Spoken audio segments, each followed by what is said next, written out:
Hey, what's up guys? It's KAMEone from Hijo De Ramon Music Library, and we're back with another sample breakdown. Today we'll be breaking down a sample off of my new pack, Novela 2, which is a collection of samples inspired by music found in 80s, 90s telenovelas from Latin America. This is just the type of stuff I grew up on. My parents used to watch like a bunch of telenovelas, and the music kind of stuck with me and is a huge inspiration in my sound. For this sample, it's kind of my take on a Spanish love ballad. It's not the complete song, but just kind of like picking moments in a regular song that would be worth sampling. So I kind of went with kind of like an intro, a chorus type of vibe, and then somewhat of like an outro where it's super minimal, and just a few variations. For this sample, I started out with the keys. Like a lot of my samples, it starts with me kind of jamming out on the piano for a little bit, whether it be a plugin or my KORG SV2. I just kind of jam out, play a bunch of different stuff, chords, melody lines, trying to find something that sparks an idea. Before I jump into the breakdown, let's play the sample so you get an idea of what we're going to be doing.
All right, so that gives you an idea of the sample. If you want to hear the full thing, go ahead and pick up the pack.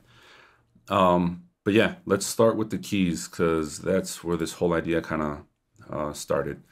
For the keys, I used, I've been obsessed lately with the UAD Ravel or Ravel. I don't know how it's pronounced really. I think Ravel. Their piano plugin. It's currently replaced all my contact libraries in Keyscape that I used to use. I just love the tones. I love the way it sounds. And I'll solo that out so you get an idea of what I was working with.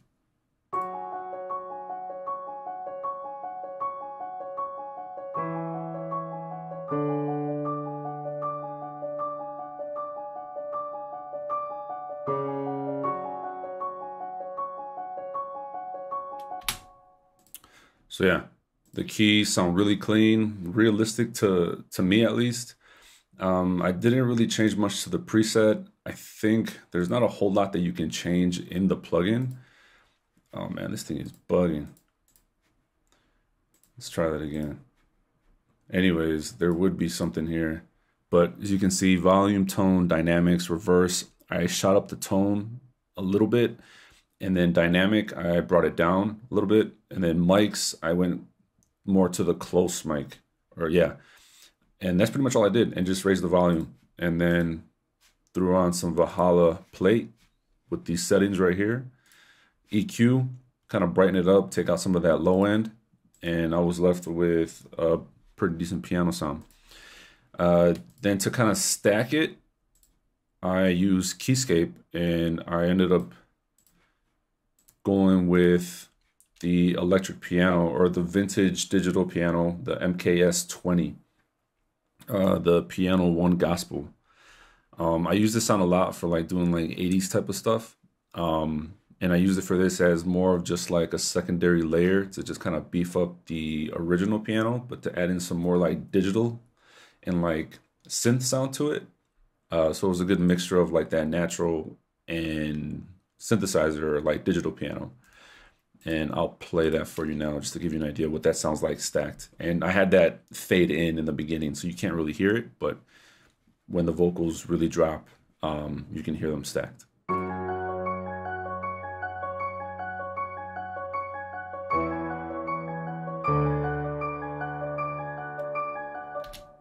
And I'll play that again without it so you get an idea of what it sounds like without those digital keys.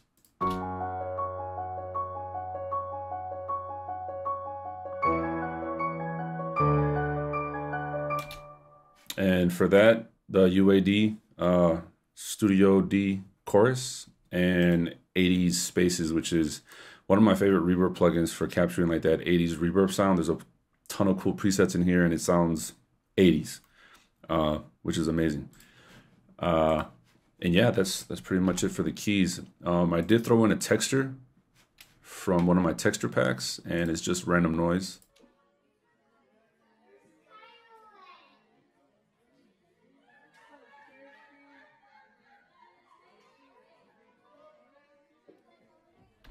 Shout out to Diego, one of the sound designers from that pack that I released. He made all these textures himself. He recorded it from his own life and his experiences, and he just threw it together in a pack. And a lot of these sounds are really, really nice for just background noise. So I kind of had that groove going with the piano and the noise, and then I decided to add a bass. And for bass, I don't really play bass live, so I either use Contact, Rickenbacker, or I go for the Trillion. And Trillion for me is a little bit better than the Contact stuff because of all the different articulations and like all like the key switches that you can use. And there's a ton more presets, a lot more flexibility with shaping your bass sound. For example, this one, I made it solo and I added a tiny bit of glide, but then I also messed a little bit with the envelopes here just to kind of ease up on the attack. So it wasn't really clicky in the beginning. I kind of messed with the attack to make it more of like a softer playback when you hit the key. But anyways, for the bass, this is what it sounds like.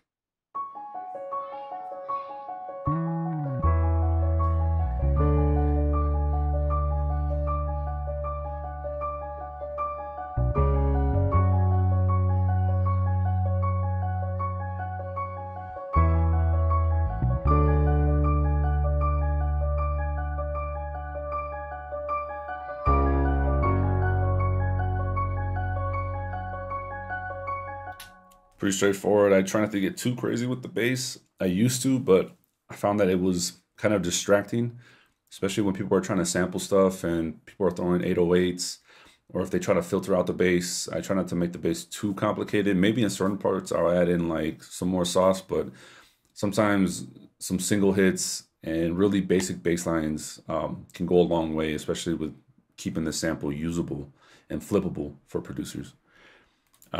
Next thing I added was drums and Addictive Drums. Oops, there we go. Addictive Drums is always my go-to when I don't have a live drummer.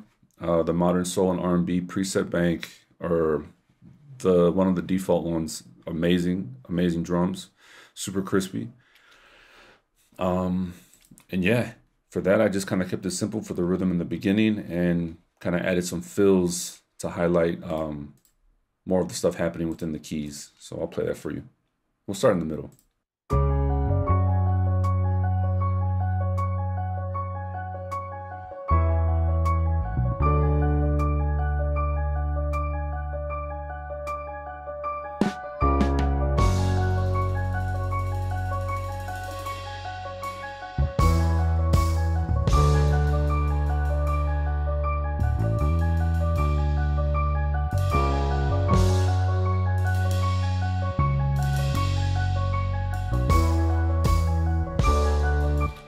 And for the drums, all this is clicked in or played on the keys.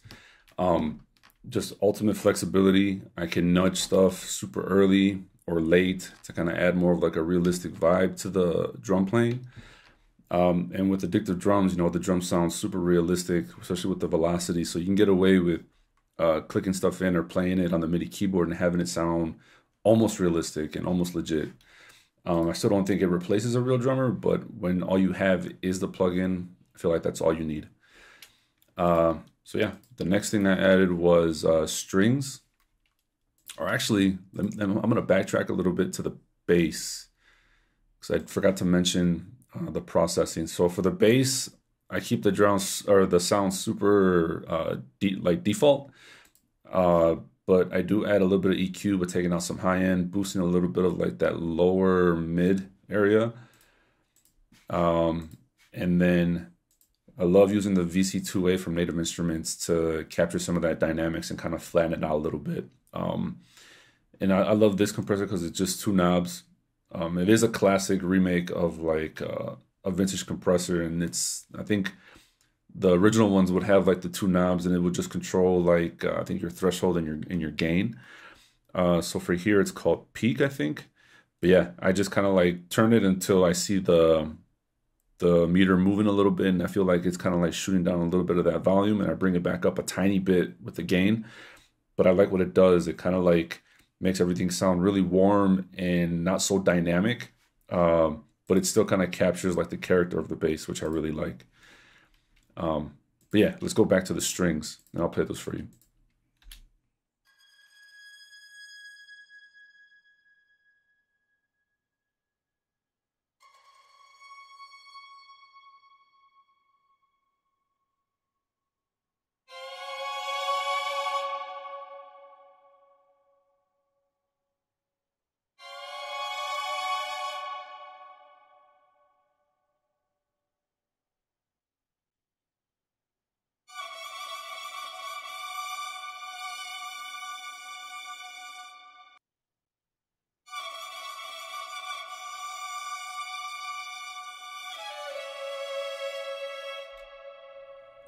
So for strings, there's only two major ones, or three major libraries that I use.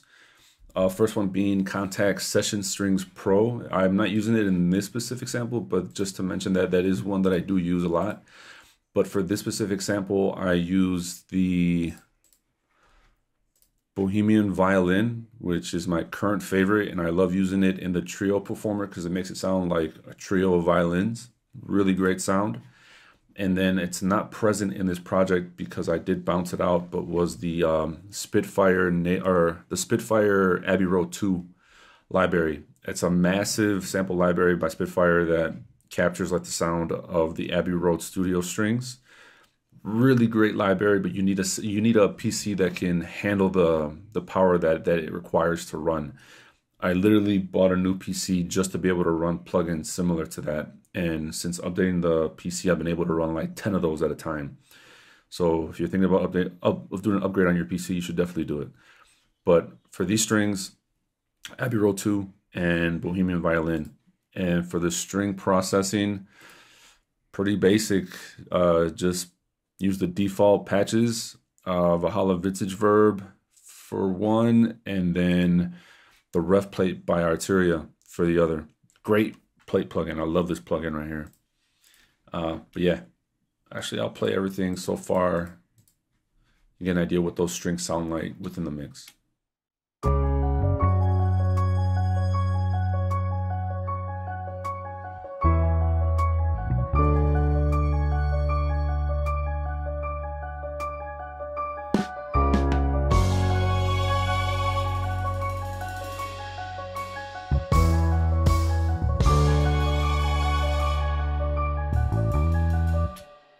So yeah, just to kind of add like that tension and like that dramatic sound, strings were great. Also, as of late, I've been using a lot of pedals. My current pedal setup is the Big Sky, Chase Bliss Mood, and Chase Bliss Therme, and then the Shallow Water to run and process stuff coming out of FL Studio and running it back in. And those four pedals have been great for just processing like synthesizer sounds or anything that I want to kind of add like some more movement. And this is a good example of that. I had the MOOG and I wanted to add a little bit of like synth texture to the intro. And this is where I recorded it originally.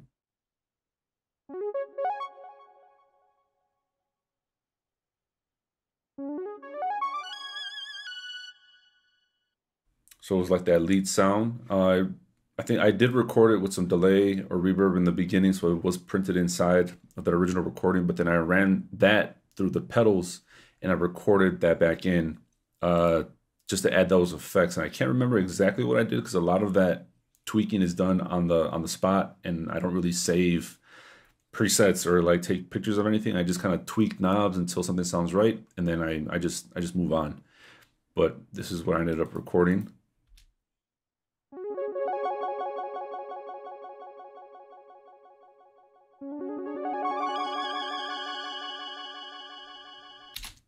Which obviously just adds, you know, outer space to your sound. So stacked together, it sounds like this.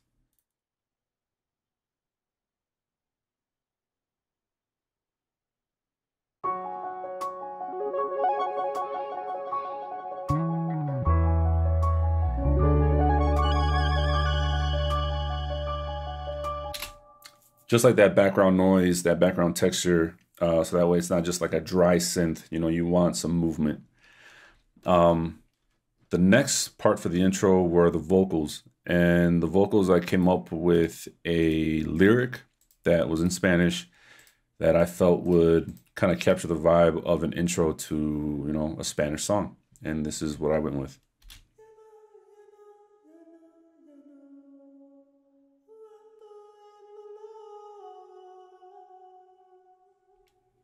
That was the original take. I sang it really soft. But then, you know, I add more layers.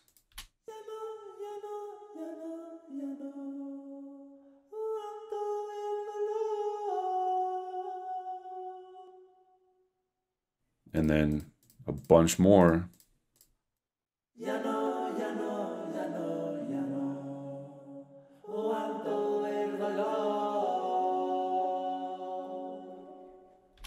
For processing, EQ, VC2A to capture again like those dynamics, to try to flatten everything out, but without losing too much of the dynamics, just capturing those peaks to make everything sound the same volume.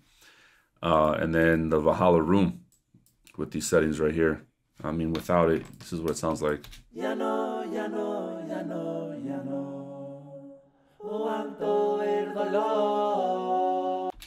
can kind of see it sounds really loud, and to me the vocals were just kind of all over the place. So with the compressor and everything, it just kind of like made everything sound like unified.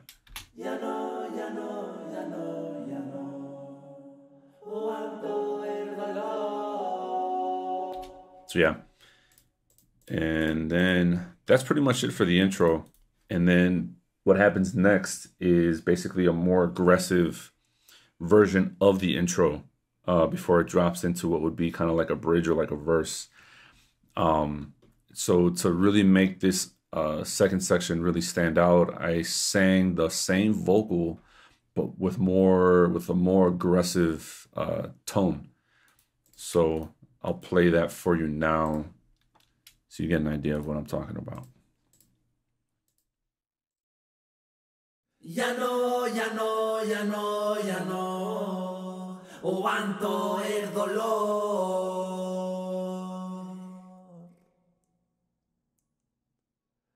Ya no, ya no, ya no, ya no, aguanto el dolor.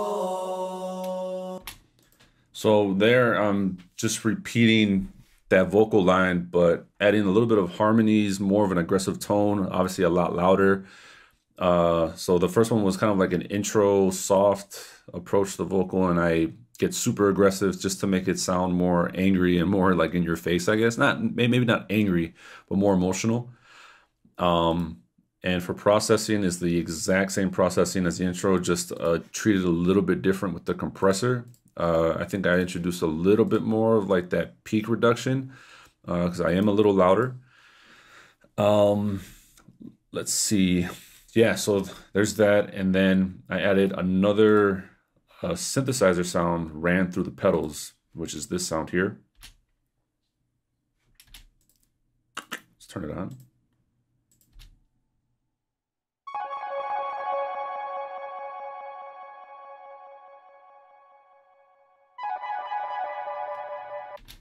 And then I added the Rhodes.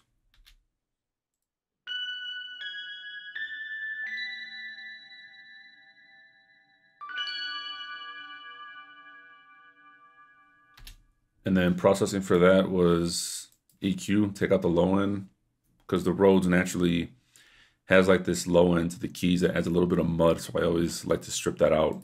Valhalla Room, those settings there. And then reels. Everyone loves reels. I love reels. Stardust from Cherry Audio, probably my favorite space echo emulation. With these settings here, the chorus on this Stardust is really nice too. Sometimes I'll turn everything off and just use the chorus. Really, really nice. And then yeah, that's everything there. And I'll play this second section with everything that I just mentioned.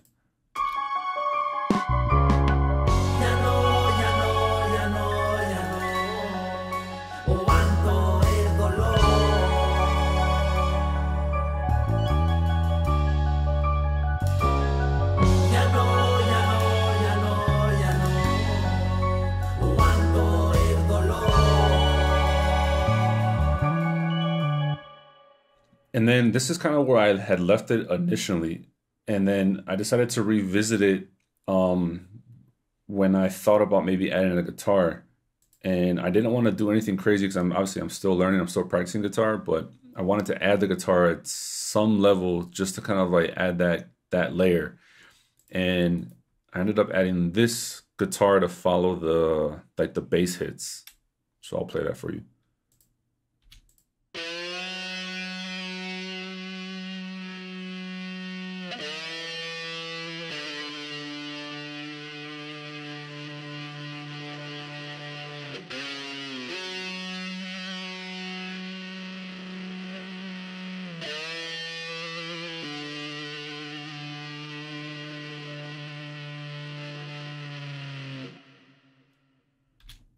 And as far as guitar playing, I keep it simple, and I felt like that simple layer added so much to this section that it was kind of crazy. So I'll play that for you now with the guitar.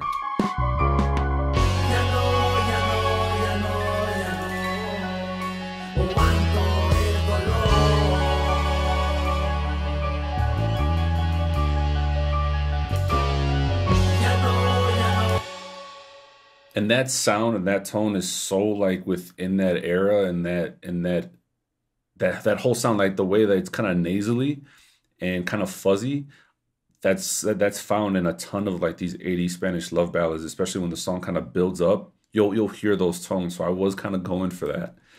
And to highlight it, you can see I was just kind of like boosting a little bit of like those highs in specific areas to really capture like that kind of like that mosquito fuzz vibe. And for processing, I'm using like the Stratocaster to go directly into the box, and I ran it through the Cory Wong archetype. I think that's what it's called, or the archetype Cory Wong.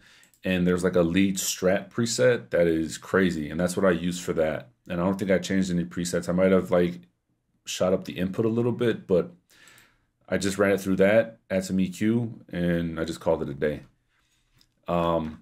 So we go into like the middle of the sample. It goes into this whole different vibe, not different vibe, but like a different option for sampling, where it's not as aggressive as the previous section.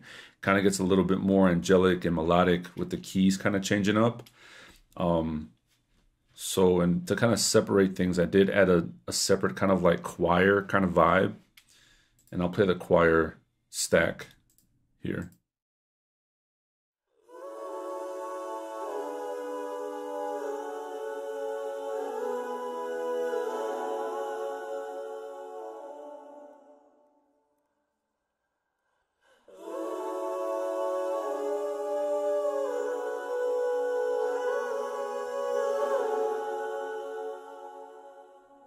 I felt like going from that aggressive vocal to this choir was just like a nice switch up and kind of like a breath of fresh air to give you just like a different variation of that same sample.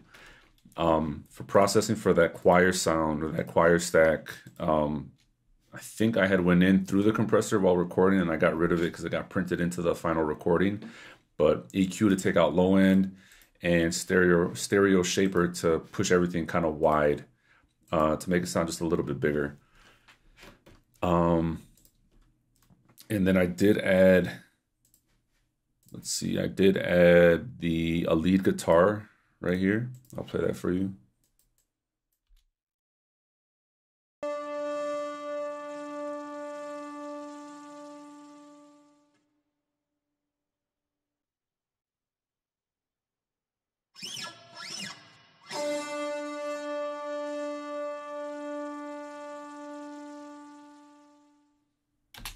And you can hear me kind of like playing with like rubbing my fingers on those strings to get like that squeaking sound just to add texture in the sample. I feel like again, it's just where I'm just looking for character. I'm looking for like different things than just a simple guitar playing the notes. I wanted to sound a little bit of like a human element because you know there was a human playing it. For the guitar stack though, I basically recorded it twice, but I had one at the original pitch initially, and then I pitched it up, but then I ended up, instead of keeping it at the original pitch, I pitched it up again to make it really high pitched. And that's why you get kind of like that pitched up sound. I felt like that just sounded cool. The next thing I added for this section here was another lead sound.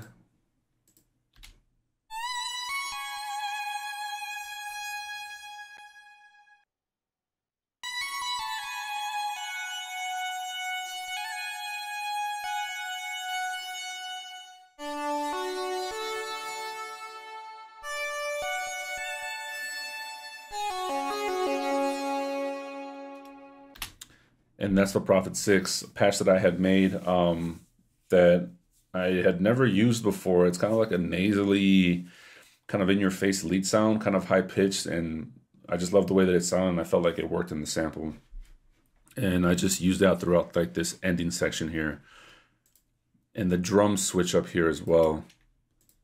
And so do the keys. I'll play this section in full with the strings that I had mentioned in the beginning of the breakdown with the choir. So this is it right here.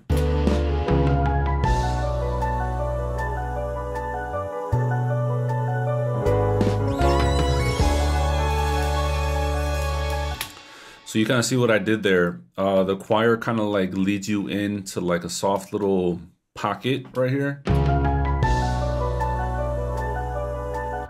But then the guitar brings you into like an aggressive like hit where once you have the drums in there, it makes the beat sound crazy, you know? So.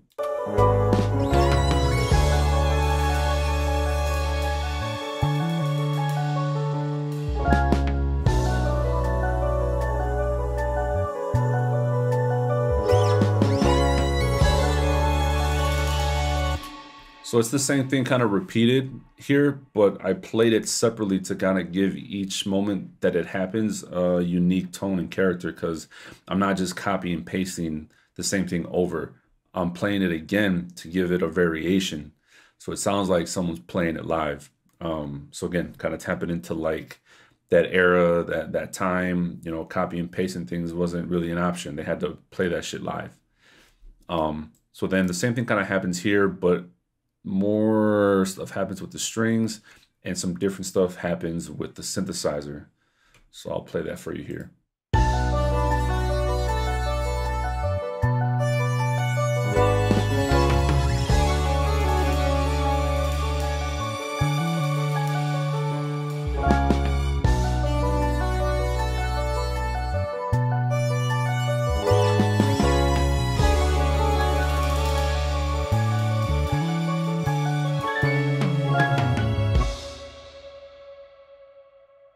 That middle section for me would be like the moment of like the best sampling moment for me, at least. You know, there's a lot of different ways you can flip it.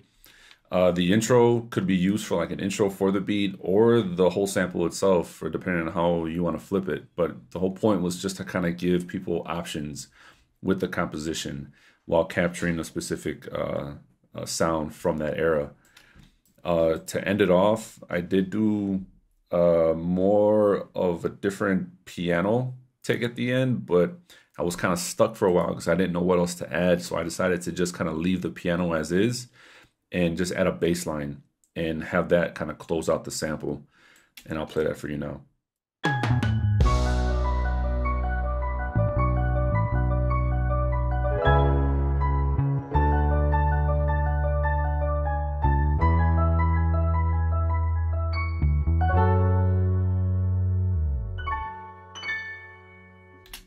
So again, just kind of not overthinking it. I didn't want to just add more shit just for the sake of adding shit. I decided to leave it completely open because I feel like there was already enough layers happening in the rest of the sample. Maybe an open part would be kind of nice to have. But yeah, as far as this sample, that's pretty much it. It's about 17 tracks in total. This is a bunch of like extra stuff that I didn't really use, just channels for recording, stuff that didn't work out. Just I like to keep everything, but I kind of push it off to the side. Everything in the first part is stuff that I ended up keeping. But yeah, I hope you guys enjoyed this breakdown. I'm a little rusty, it's been a while, so if there's something that I missed or something that you wanted to know more specifically, feel free to comment below and ask. I'll do my best to answer any questions you guys have. And again, a reminder, if you guys haven't picked up Novela 2, the link is in the bio or the link is in the description. Please pick it up if you guys are interested in getting these samples. And I got more packs on the way. I'll see you guys next time. Peace.